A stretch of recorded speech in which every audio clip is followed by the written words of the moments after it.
I never ask. I take. If you've asked, you've changed the picture. It's not why you were taking it. I know we're supposed to ask permission and all that, but then what are you getting? You're not getting what you saw. I developed a technique, which I'm not proud of, but it worked. Here's me looking at you, and I want to take a picture of you. So what I do is I look over here. I don't look at you, but I see you. I know exactly what you're doing. I lift up my camera, never looking at you, but I know you're what I want. I take it, and when you take your camera down, and this is the part that matters for people, it's where your eye is looking after you've taken it. Now, most people take a picture of someone, and they do that. The person knows they've been taken. I do that and put my camera down, and then I go about my business. So they really don't know. Maybe they suspect, but they don't know. I'm sounding awful. I was awful, but I got my pictures.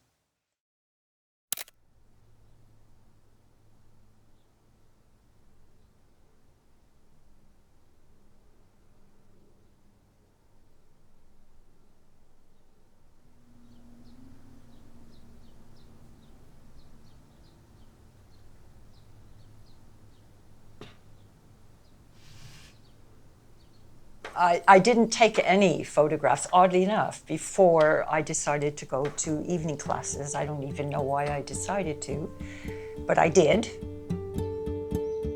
And I was busy doing that, developing my own stuff and my own film and my own prints. I was lucky enough to get to go to India at that time.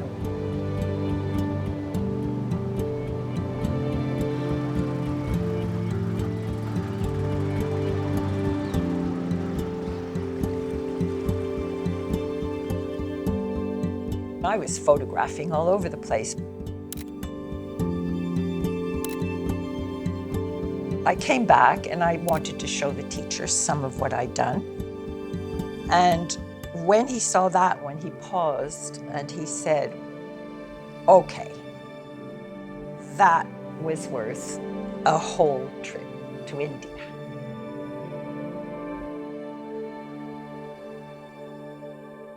That really encouraged me to keep going.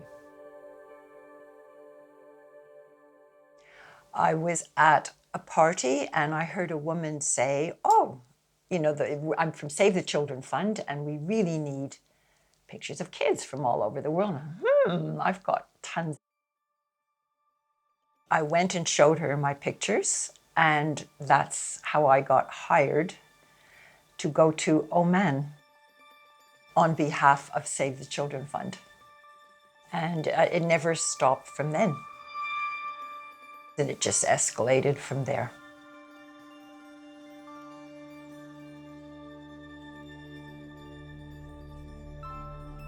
It was the most exotic place I'd ever been.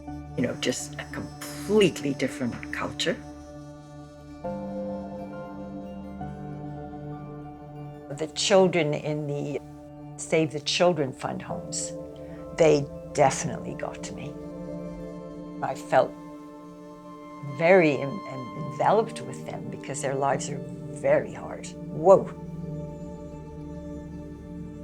People always ask me if it made a difference that I was a woman, photojournalist, and I think so.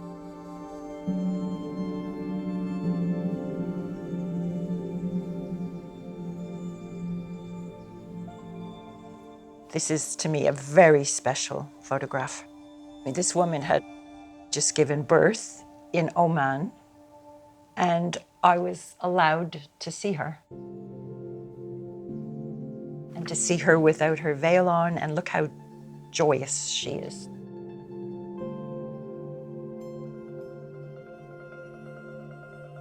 I never had that perspective when I was doing it. I remember just saying, oh man, I'm very lucky because I'm seeing women that no one sees.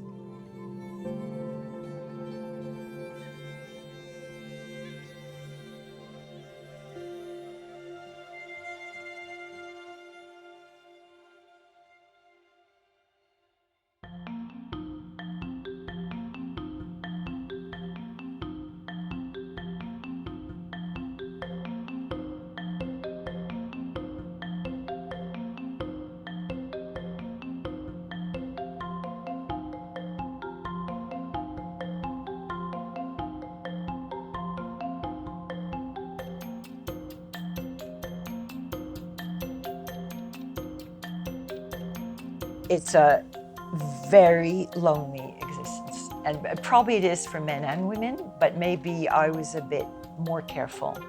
So my routine always in these countries was, first of all, I would meet the stringer who was going to write the story if it was part of, say, the Times.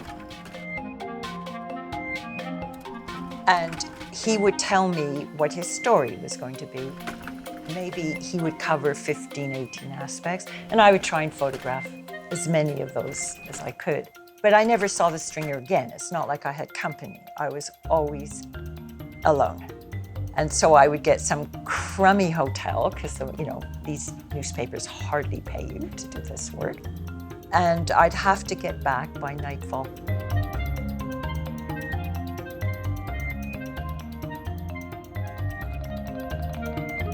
And in those days, I just had negatives. I didn't get to see anything until I got home. Think of that, that's really changed, right? I had no idea, 6 weeks in a country, I had no idea if I had anything. You're shooting every day, 70 rolls of film, 80 rolls of film you come home with, and you don't know if you have a thing on it. Terrifying. You put your rolls of film in and you were praying. And I always had the deal. They would call me immediately to tell me it was okay, not that something was bad. So and I was alone. So it's very, very lonely. But during the day, I was with my best friend, my camera, and the camera and I went out and we had a fabulous day. And then I was alone at night.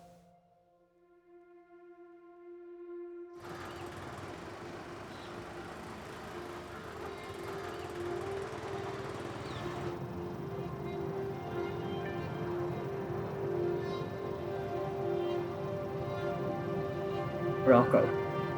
It seemed a very hard, harsh place, and I was really threatened and uncomfortable.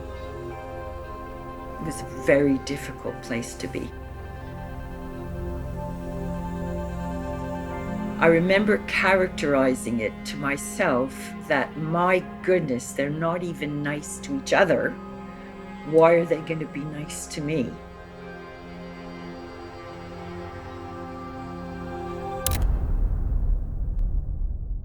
People fight people under all circumstances.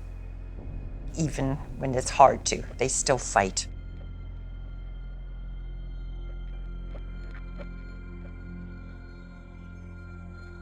You brought up something quite interesting, that I did go to 2 different places that the Save the Children do work. One is for handicapped children and one is for blind. And in my notes, I noted that the head of the handicap place never even looked at the kids, talked to them, nothing. They were just items. And maybe that's reflected in how the kids were, because you pointed out that in the blind school, they're happy, and they were.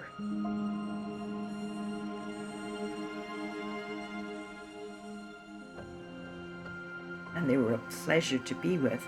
But there they had a head of the Institute that was just hands-on and warm and marvelous, and we went out in buses and we traveled.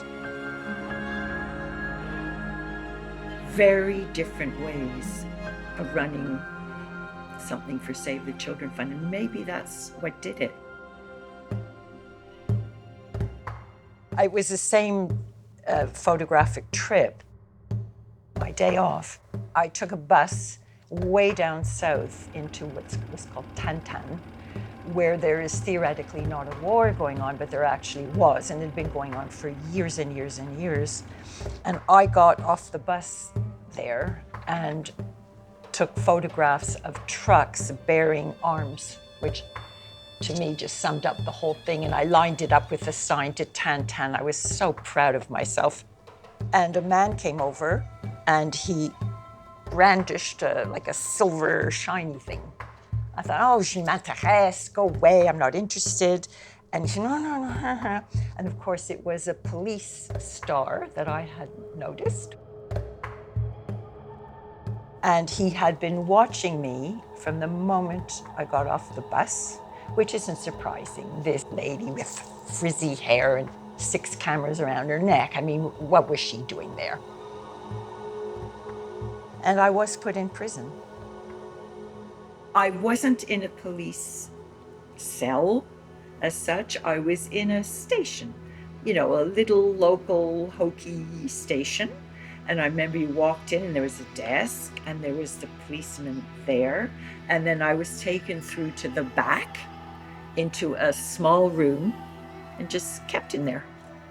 So that's how it was. And as I say, that guard did nothing to me, thank goodness, but he's all alone there. I mean, he could have done whatever he wanted with this crazy American-looking lady. And then when the guard changed that night, I was petrified because what was this guy going to do? But they did nothing. They really did nothing to me. And as I say, when I did convince them or they didn't care anymore that I was absolutely nobody, they certainly let me go.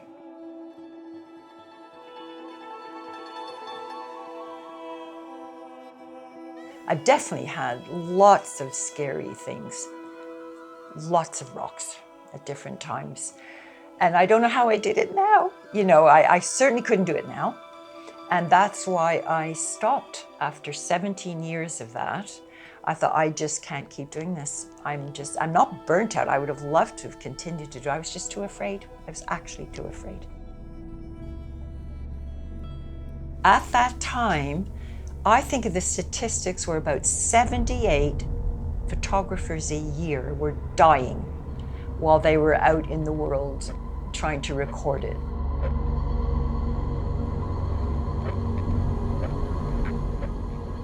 Just couldn't see running up and grabbing people anymore. I just couldn't do it anymore. It scared me. Fortunately, there was all of nature there for me, which made me so happy. It was so much easier, so much more beautiful, lovely to walk. It was a whole different thing, and I loved it. You can see, I think in my pictures, I just loved it.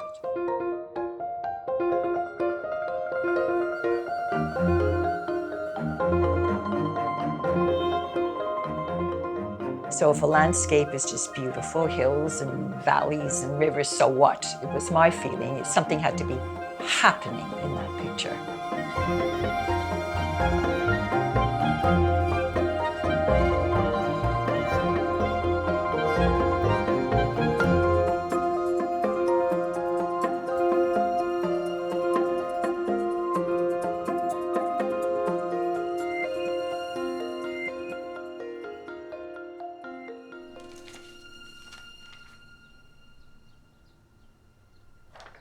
I can't believe that I took the pictures of people that I did. Can't believe I did that. Looking back, how I had the nerve to do that just astonishes me. But I was hunting, and there they were, and I was going to have them. I can't believe I did that, but I did. And in fairness, I was never exploiting them. I never think I exploited anybody. I used people to talk about what I thought were the important things in life. So I don't feel badly about doing it, but I don't know how I did it because it was so scary.